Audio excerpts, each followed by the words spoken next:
Bismillahirrahmanirrahim. Assalamu alaikum. I hope you guys are doing fine.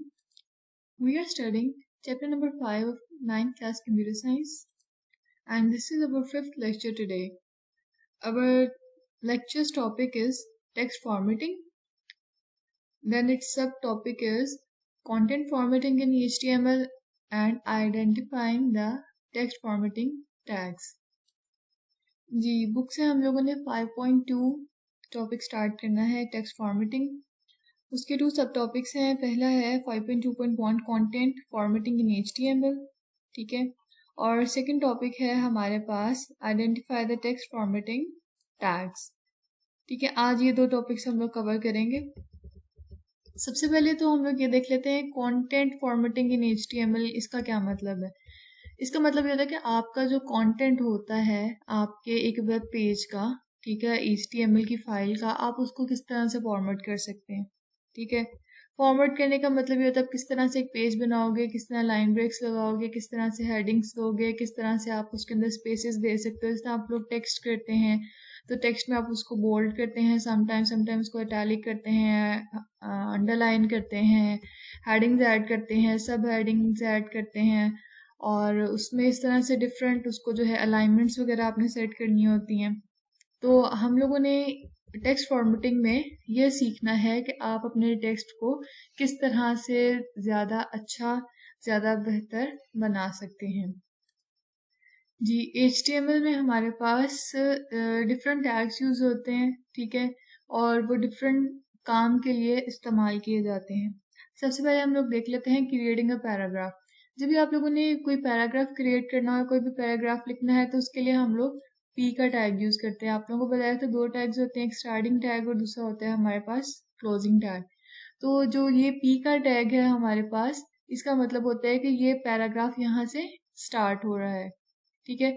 And this one indicates that हमारा यहाँ से paragraph जो है and हो रहा है, ठीक है, क्लोजिंग ऑफ द पैराग्राफ। और जितना भी हमारा कंटेंट होता है, हमारा जो भी हमने सारा कुछ लिखना होता है, वो हम लोग इन दोनों टैग्स के दरमियान लिखते हैं। देन हमारे पास आ जाता है इंसर्ट लाइन ब्रेक्स।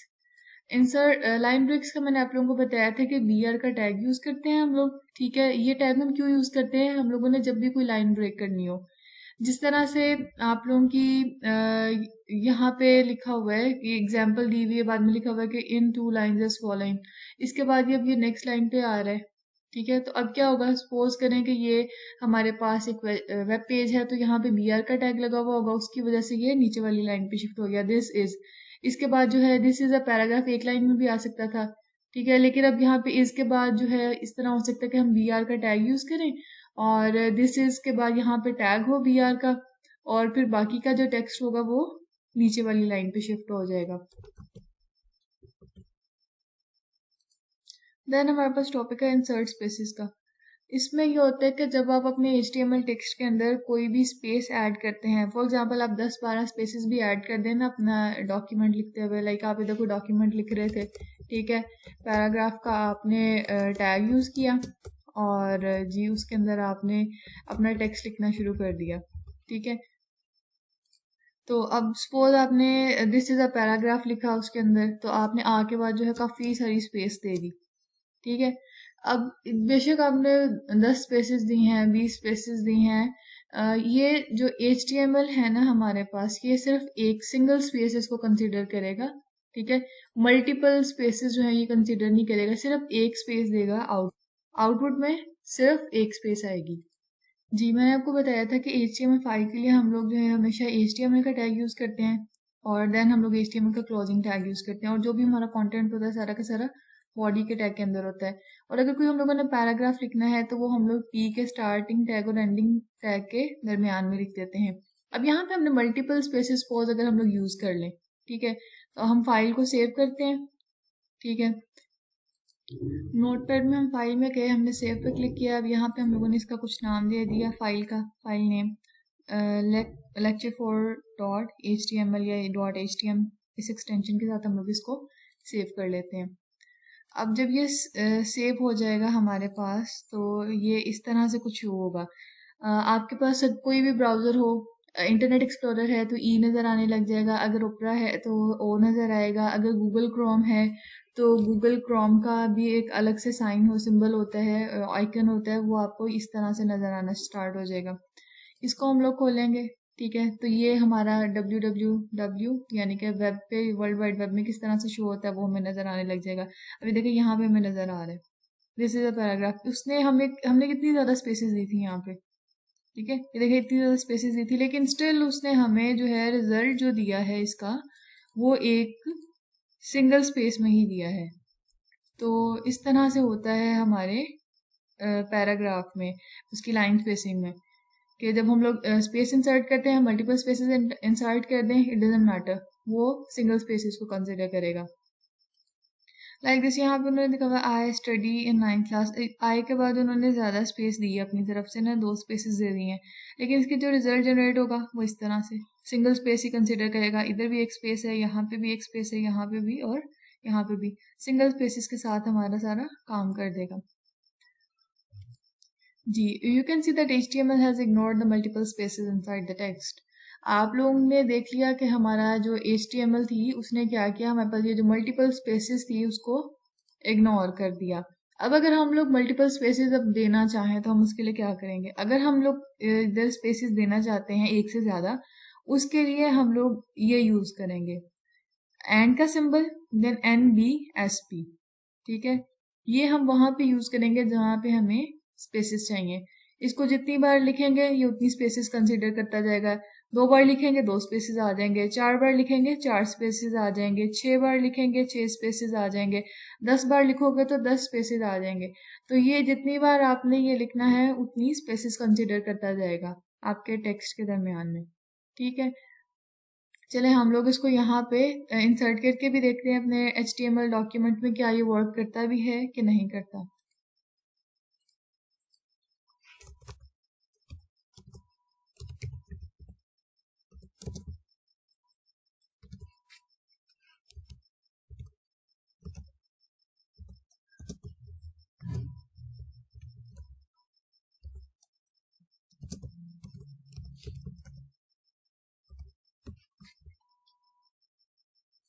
जी, ये हमने लिख लिया है, फाइल में जाएंगे, इसको सेव करेंगे या Ctrl+S से इसको सेव करेंगे।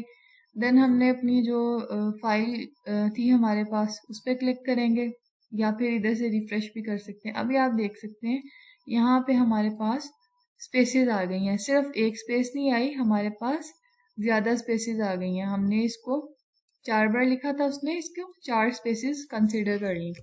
अब इसी तरह अगर हम लोग और इसमें स्पेसेस देना चाहते हैं तो हम इसको और ज़्यादा लिख देंगे, जितनी बार लिखेंगे every time it will consider a space. Again हम इसको सेव करेंगे, फाइल में जाएंगे, सेव पे क्लिक करेंगे, सेव हो जाएगा। देन अपना जो है अपने ब्राउज़र में जाएंगे, रिफ्रेश पे क्लिक करेंगे एंड यू कैन सी यहाँ पे हमारे पास एक और स्पेस आ गई है, ठीक है जी। और अगर आप लोग एट अ टाइम 2 स्पेसेस देना चाहते हैं तो उसके लिए आप ENSP यूज करेंगे, ठीक है। तो इस NBSP से क्या हो रहा था, सिंगल स्पेस कंसिडर हो रही थी, हम 4 बार लिख रहे थे 4 स्पेसेस आ गई, 8 बार लिखा 8 स्पेसेस आ गई। लेकिन जब हम लोगों ने एट अ टाइम जो है हम लोग 2 स्पेसेस कंसिडर करना चाह रहे हैं, उसके लिए ENSP लिखेंगे, यानी कि वो फिर हमारे पास ज़्यादा मतलब हमें कम लिखना पड़ेगा, और अगर हमें ज़्यादा स्पेसेस चाहिए तो हमें ज़्यादा स्पेसेस जो है हमारे पास अवेलेबल होंगी। जैसे कि यहाँ पे मैं ENSP को 9 टाइम्स लिख दूंगी अगर, तो ये 18 स्पेसेस कंसिडर करेगा। हमारी आउटपुट जो है वो कुछ इस तरह से आएगी हमारे पास, ठीक है।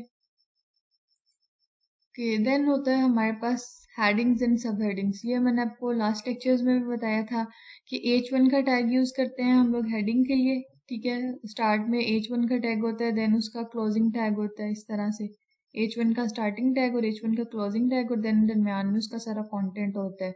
इसी तरह से आप H2 का टैग यूज़ करते हैं, H3 का, H4 का, और उससे क्या होता है कि ये सीक्वेंस में, मतलब बड़े से छोटे की तरफ जो है, आपकी H1 की हेडिंग सबसे ज़्यादा बड़ी होगी, H2 की उससे छोटी होगी, H3 की उससे छोटी होगी कंपैरेटिवली, और H4, H5, H6, H7 and up to so on, ठीक है। चलता जाएगा ये, ठीक है। जितने भी मतलब आप करते जाएंगे, इसको इंक्रीज करते जाएंगे, उतना आपका हेडिंग का साइज स्मॉल होता जाएगा।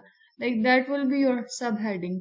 कि जिस तरह से आपकी बुक के अंदर भी ये टेक्स्ट फॉर्मेटिंग है, ये लिखा हुआ है, ठीक है। तो ये क्या है, आपकी हेडिंग है, ठीक है। आगे ये लिखा हुआ है, ये सब हेडिंग, ये या फिर इसको कंसीडर करते हैं हम, ये हमारी मेन हेडिंग है, ये बड़ी है। देन हमारे पास ये छोटी हेडिंग है, ठीक है। दिस इज अवर सब हेडिंग। तो इस तरह से ये हमारी हेडिंग जो है वो काम करती है। नेक्स्ट टॉपिक है हमारे पास 5.2.2 identify the text formatting tags. इसमें क्या होता है, हम लोग फॉन्ट टैग यूज करते हैं और फॉन्ट टैग के अंदर मल्टीपल एट्रीब्यूट्स यूज होते हैं, ठीक है। फॉन्ट टैग के अंदर आप लोग टेक्स्ट को स्टाइल दे सकते हो, ठीक है। उसका साइज चेंज कर सकते हैं, उसका कलर चेंज कर सकते हैं। जिस तरह से आप कलर चेंज करने के लिए एक कलर का एट्रीब्यूट यूज करेंगे, ठीक है। अगर आप लोगों ने उसका साइज स्पेसिफाई करना है, चेंज करना है कि हम ये साइज देना चाह रहे हैं, उसके लिए साइज का एट्रीब्यूट यूज करेंगे। अगर आपने उसका जो है फॉन्ट का स्टाइल सेट करना है कि किस तरह का होगा मेरा फॉन्ट, तो उसके लिए आप फेस का एट्रीब्यूट यूज करते हैं, ठीक है। फॉर एग्जाम्पल फॉन्ट, देन आप लोग एट्रीब्यूट देते हैं, एट्रीब्यूट के बाद उसकी वैल्यू दे देते हैं। फॉन्ट ये हमने टैग यूज किया, कलर उसकी एट्रीब्यूट, देन रेड हमने बता दी उसकी वैल्यू। कि अगर आप लोग फॉन्ट का टैग यूज करते हैं, उसमें कलर की एट्रीब्यूट देंगे, तो हमारा जो है कलर जो है हमारे फॉन्ट का रेड होना चाहिए। साइज 5, यानी कि फॉन्ट का अब हम साइज डिक्लेयर करें कि हमारा फॉन्ट कितना बड़ा होगा, ठीक है। जिस तरह से मैंने आप लोगों को इसमें भी बताया था कि हम फॉर्मेट में जाके फॉन्ट का जो है साइज चेंज कर सकते हैं, उसको बड़ा छोटा कर सकते हैं, ठीक है। अब ये देखें, ये आपको नजर आ रहा है इधर से। अब मैं इसका साइज छोटा बड़ा कर सकती हूँ। अब मैं इधर से इसको जी 9 दे दूं, छोटा हो जाएगा। अगर मैं इसको इसी तरह 48 दे दूं तो ये बड़ा हो जाएगा। अब ये देखें, मेरा जो टेक्स्ट है सारा कितना बड़ा हो गया है। अब इसको मैं छोटा करना चाहूँ तो मैं इसको जी यहाँ से 22 या 20 कुछ भी दे सकती हूँ, तो ये साइज इसका स्मॉल हो गया है। इसी तरह से वो जो फ़ॉन्ट का, ये तो मैंने वैसे ही एक लिखे, हमारे पास एक सॉफ्टवेयर में अवेलेबल था ना, तो मैंने इसको बस क्लिक्स किए और ये हो गया। अब इसके बैकएंड पे जो कोड हुआ हुआ होता है ना, कोड के अंदर उन्होंने बताया हुआ होता है कि अगर साइज है 5 है तो छोटा होगा साइज, अगर 10 कर दिया जाए तो बड़ा हो जाएगा, 72 कर दिया जाए तो बहुत बड़ा हो जाएगा, एंड सो ऑन। जी, इस तरह से फेस के एट्रीब्यूट के बाद आप लोग जो हैं उसका टेक्स्ट बता सकते हैं कि आपका टेक्स्ट का स्टाइल किस तरह से होगा, यानी कि वो कौन सा होगा। टाइम्स न्यू रोमन होता है आपके पास, एरियल होता है, इस तरह से आपके पास बहुत सारे जो है ना अवेलेबल होते हैं, जिससे आप लोग ये देख सकते हैं यहाँ पे, ठीक है। ये आपको मल्टीपल फॉन्ट के स्टाइल्स नजर आ रहे होंगे, ठीक है। आप इसमें से कोई भी सिलेक्ट कर सकते हैं, आपका फिर जो टेक्स्ट है ना वो उस तरह से नजर आना स्टार्ट हो जाएगा। ये सिलेक्ट करेंगे इस तरह से नजर आएगा, ये सिलेक्ट करेंगे ऐसे ये बोल्ड सा नजर आएगा। ये हमारा जो बहुत थिन सा है स्टाइल, एंड इस तरह से हमारे पास डिफरेंट स्टाइल्स अवेलेबल हैं, ठीक है। फेस का जो है एट्रीब्यूट, उसको यूज करते हुए हम लोग इसके जो है स्टाइल चेंज कर सकते हैं। इसको जो हम लोग यूज करना चाहें कर सकते हैं। आप लोगों का स्टैंडर्ड एक यूज होता है असाइनमेंट्स वगैरह बनाने के लिए, टाइम्स न्यू रोमन, आप टाइम्स न्यू रोमन कर लो। साइज स्टैंडर्ड एक यूज होता है, 12 यूज होता है आपके पैराग्राफ के लिए, आप उसका पैराग्राफ का साइज 12 रख सकते हैं। अच्छा जी, आगे ये आपका थोड़ा सा कोड उन्होंने करके बताया हुआ है कि अगर वो फोन के एट्रीब्यूट के अंदर कलर रेड रखेंगे, देन उसके उसके क्लोजिंग, ये स्टार्ट टैग, ये वाला क्लोजिंग टैग, इसके दरमियान में कुछ भी टेक्स्ट लिख देते हैं वो, तो इस तरह से उसकी आउटपुट आएगी, ठीक है। फिर उन्होंने कहा है कि अगर जी मैंने फ़ॉन्ट है उसका साइज 5 रखा है, कलर उसका कलर की हमने एक एट्रीब्यूट यूज़ की, साइज की एट्रीब्यूट की यूज़ की, कलर हमने जी ब्लू दे दिया उसे, तो वो कुछ इस तरह से उसकी आउटपुट देगा। साइज थोड़ा सा बड़ा हो गया और कलर उसका ब्लू हो गया। जो भी हम लोगों ने काम करना होता है वो हमेशा स्टार्टिंग टैग और क्लोजिंग टैग के दरमियान में करते हैं, ठीक है। और जो आपकी जो होती है एट्रीब्यूट होती है और उसकी वैल्यू होती है, वो हमेशा स्टार्टिंग टैग के अंदर होती है। ये देखिए, ये स्टार्टिंग टैग है आपका, इसके फ़ॉन्ट का जो स्टार्ट हो रहा है और ये स्टार्टिंग टैग यहाँ तक है, ठीक है, एंगल ब्रैकेट जहाँ पे खत्म हो रही है, इसी के अंदर हम लोगों ने सारा इसको डिफाइन कराना होता है कि आप लोग इसके अंदर क्या चाह रहे हैं, कि क्या इसका साइज हो, क्या इसका कलर हो।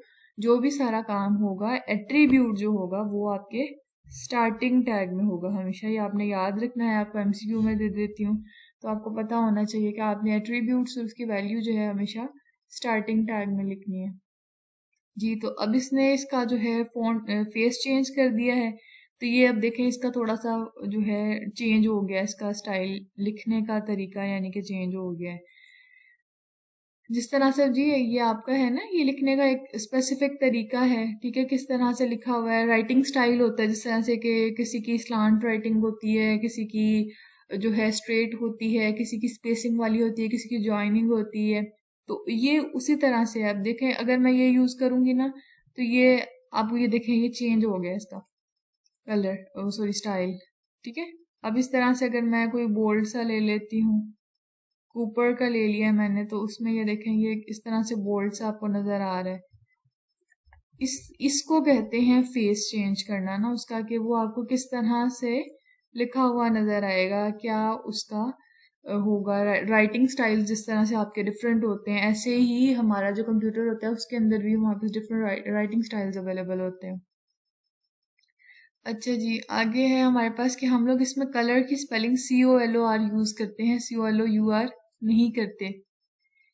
हम लोग क्योंकि इसमें US इंग्लिश यूज करते हैं इसलिए हम लोग COLOR यूज करेंगे, और COLOUR वो भी ठीक है, लेकिन वो क्या होता है, वो ब्रिटिश इंग्लिश में यूज होता है। तो लेकिन हमारे पास इसमें क्या यूज होनी है, US इंग्लिश यूज होनी है, तो इसलिए हम लोग COLOR कलर की स्पेलिंग यूज करेंगे। आगे उन्होंने बताया हुआ है कि HTML5 जो है हमारे पास लेटेस्ट है, उसके अंदर फ़ॉन्ट टैग उन्होंने डेप्रिकेट कर दिया है। उसकी जगह पे बोल्ड के लिए B का टैग, इटैलिक के लिए I का टैग एंड अंडरलाइन के लिए U का टैग यूज होता है। B से हम लोग बोल्ड करते हैं टेक्स्ट को इस तरह से, ठीक है, मोटा सा थोड़ा सा नजर आने लग जाता है। I से हम लोग उसको इटैलिक करते हैं, थोड़ा सा स्लांट सा नजर आने लग जाता है।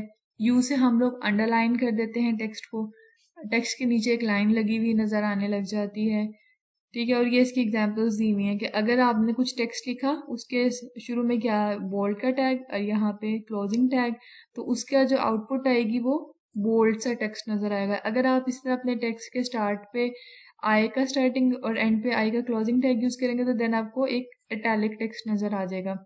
और इसी तरह से अंडरलाइन के लिए यू का टेक्स्ट होता है कि आप जो जितने भी टेक्स्ट के स्टार्ट में यानी कि स्टार्टिंग टैग लिखा और एंड पे क्लोजिंग टैग लिखा, उसके दरमियान में इन दोनों टैग्स के दरमियान में जितना भी टेक्स्ट होगा ना वो अंडरलाइन हो जाएगा। ये देखें अंडरलाइन टेक्स्ट उन्होंने यहाँ पे लिखा हुआ था ना, अंडरलाइन टेक्स्ट का कंटेंट ही ये था अंडरलाइन टेक्स्ट, तो वो उतना जो टेक्स्ट था आपका अंडरलाइन हो गया, ठीक है। तो ये हमारे पास सिंपल सी कुछ चीज़ें थी, आसान सी, ठीक है, आप लोगों ने इन चीज़ों को याद रखना है।